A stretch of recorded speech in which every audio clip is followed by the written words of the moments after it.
निवडणुकीमध्ये एखादा उमेदवार जर असेल तर त्याचे फोन टॅप केले जातात लोकसभेसारख्या निवडणुकीत. आता ही एवढं सेन्सिटिव्ह विषय आहे त्याचा सीडीआर काढता येत नाही. तसं तर विचार केला तर 28 मेला जी घटना घडली, 29 मेला त्याची एक खंडणीचा गुन्हा झाला.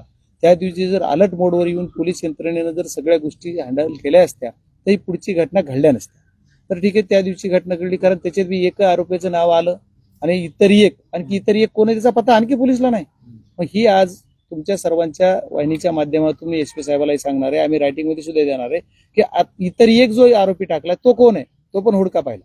एक मुद्दा जी 28 मेला घडलेली घटना 29ला त्याचा एफआयआर झाला. त्या 29 मेच्या घटनेमध्ये एक कोणीतरी रमेश घुले नावाचा काहीतरी व्यक्ती आहे, त्याचं पुढे काय झालं, त्याच्यावर पुढे ती केस कुठं चालली, इतर एक अशा नावाचा एक एफआयआर झाला होता खंडणीचाच.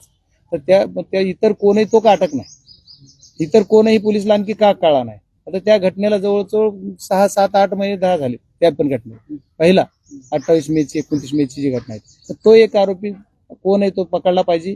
पहिली मागणी कुटुंबाची, त्याच्याप्रमाणे आमची पण त्याला सपोर्टेड आहे, ती पहिली मागणी. त्याच्यानंतर त्यांचं दुसरं म्हणणं आहे की जी घटना ही घडली 29 नोव्हेंबरला ज्या दिवशी खंडणी मागितली गेली, त्यांना मारहाण केली, ज्याने जी खंडणीतून सुरुवात झाली. त्याच्यानंतर खंडणीचा गुन्हा अवाडा कंपनीनं सुद्धा द्यायला लेट केला का पोलिसने घेतला नाही, ह्याची चौकशी करा. कारण 29 तारखेचा गुन्हा जर 11 तारखेला नोंद होतो, 11 डिसेंबरला मी अमित शहा यांची भेट घेतल्याच्या नंतर, मग त्याच्या अगोदर 29 तारखेपासून का दाखल झाला, तोच दाखल त्या दिवशी झाला असता. त्याची चौकशी आता एसपीने केली पाहिजे, कारण एसपी कडे त्याचा विषय आहे. आताचे जे एसपी त्यांच्याकडे तो विषय येतो, त्याच्यामुळे त्यांनी त्या प्रकरणाची चौकशी केली पाहिजे. एसपी साहेबाकडे जे दोन्ही विषय आहेत, मी अगोदर बोललेला 29 मेचा पण आणि आताच्या हे 29 नोव्हेंबरचा पण, दोन्ही विषय एसपी साहेबाकडे येतात आजच्या परिस्थितीत. त्याची चौकशी एसपी साहेबांनी केली पाहिजे. ही ह्यांची, गावकऱ्यांची, कुटुंबाची, आमची सर्वांची मागणी. त्याच्यानंतरचा दुसरा विषय आहे की 6 तारखेला ही घटना घडली. 6 तारखेला घटना घडल्याच्या नंतर तिथं जी आमचा इथला जो कर्मचारी ज्याला मारलं, तिथं संतोष अण्णा गेला आणि गेल्याच्या नंतर त्याच्यावर पण हात उचलला गेला. तिथं गेला म्हणजे त्याच्या एरियात येऊन जर कोणी बाहेरचे लोक दादागिरी करत असतील, गुंडगिरी करत असतील आणि त्याच्या एका गावातल्या एका कार्यकर्ता म्हणण्यापेक्षा गावातला तो नागरिक आहे ना, तो तिथं सर्व्हिसला असला तरी पण त्याच्या कार्यक्षेत्रात तो सर्व्हिसला आहे आणि त्याला जर जाऊन कोणी मारहाण करीत असेल तर त्याच्यावर काय झालं, त्याला फोन आल्यानंतर त्याचं जायचं काम आहे, तो गेल्याच्या नंतर त्याला बी मारलं गेलं. त्याच्यानंतर मग समजा आता मी इथं आलो, मला कोणी मारलं तर माझ्यासोबतचं कोणीतरी कोणाला मारणंच गावात येऊन दादागिरी कसं करतो, काय करतो. त्यामुळे थोडंफार काही झाला विषय तो. त्याच्यानंतर बी त्याला जातीवाची शिवाय, कारण जवळचीच असल्यामुळे सगळं माहिती आहे कोण कुठल्या कास्टचा, कोण कुठला, त्याला जातीवाची शिवाय दिल्या, काय काय केलं, एवढं काय बरंच काय घाण बोललं. तर त्याची जर रीतसर फिर्याद द्यायला गेले होते अट्रॅसिटीची, ती फिर्याद जर 6 तारखेलाच घेतली असती ते सर्व आरोपी अटक झाले असते. त्याच दिवशी जर ही अटक झाली असते तर ही पुढचा घटना घडलीच नसती ना. त्या 6 तारखेचा राग मनात धरूनच ही 9 तारखेची घटना घडली ना. मग 6 तारखेला ही घटना घडल्याच्या नंतर सगळे आता झालं सोडासोडी, मग सगळे जिकडे तिकडे गेले. हा पण परत पुन्हा मला वाटतं 7 आणि 8ला लातूरला गेला.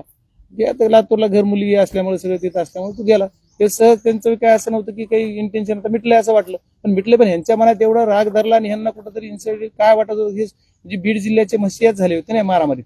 म्हणजे त्यांचा तिकडून मास्टर माइंड परळीत बसून रिंग हलवायचा आणि त्याला सत्ता द्यावरून 7 जणांची, त्याच्यामुळे ही घटना घडत होत्या, बीड जिल्ह्यात घडत होत्या. तर आमच्या तालुक्यात ही विषय थोडा कमी होता, पण या तालुक्यात सुद्धा यांनी येऊन पर आमच्या घरापर्यंत येऊनच हा प्रकार केला. ती बोलू. त्याच्यानंतर त्यांनी 6 तारखेची ही घटना घडली, त्या दिवशी त्याच्यात दोषी कोण आहे, ज्यांनी ती फिर्याद नोंदवून घेतली नाही तो दोषी. त्याच्यामुळे त्याच्यावर कारवाई करा, एक मागणी. त्या दिवशी आणि त्याच्यानंतर ही जी घटना 28 मे 29 पासून जेवढे नावं सांगितले पोलिसांचे याचे, त्याचे सीडीआर का तपासले नाहीत पोलिसने आतापर्यंत. पोलिसला सीडीआर सापडत नाहीत का? अरे माझा फोन टॅप करत होते ना इलेक्शन मध्ये, सगळ्या मीडियाला माहित आहे. मग आता ह्यांना कसं, हे आता एखाद्या निवडणुकीमध्ये एखादा उमेदवार जर असेल तर त्याचे फोन टॅप केले जातात लोकसभेसारख्या निवडणुकीत. आता ही एवढं सेन्सिटिव्ह विषय आहे त्याचा सीडीआर काढता येत नाहीत. त्याच्यामुळे ती मागणी की ती सीडीआर सुद्धा त्यांचे काढून, जे इथं कोण पाटील असतील, महाजन असतील, जे कोणी होते त्यांच्या सर्वांचे त्यांनी हे प्रकरण 6 तारखेला नोंद करून घेतलं नाही. त्याच्यामुळे त्यांच्यावर कारवाई झाली पाहिजे. मी तर पहिल्या क्षणापासून, पहिल्या बाईटला बोललोय दिल्लीमधून की तो पाटील नावाचा जो PSI आहे त्याला तुम्ही सह आरोपी करा, पण आणखी केलं नाही. म्हणजे पोलिसला वाचवायचं काम करता येते आणि मग आमची चौकशी करणार, काही चौकशी करणार. सह आरोपी करा, नसेल तर तो दोषी नसेल तर सुटेल, पुन्हा त्याला बहाल करा. सगळं सह आरोपी केलं, फक्त त्याला काहीतरी आपलं थातूर निलंबन केलं, ह्याला तर परत आणखी केजलाच पाठवलं. मग असा जर जनतेत रोष असेल, एखाद्या कुणाचा आपण लोकप्रतिनिधीचा राजीनामा मागते, कुणी काही जण बरेच काय काय करतात, ह्याचं काय? ह्या सुद्धा अधिकाऱ्यावर कारवाई झाली पाहिजे ना. ही कुटुंबाची मागणी, गावकऱ्यांची मागणी, त्याच्याप्रमाणे आमचाही त्याला सपोर्ट आहे.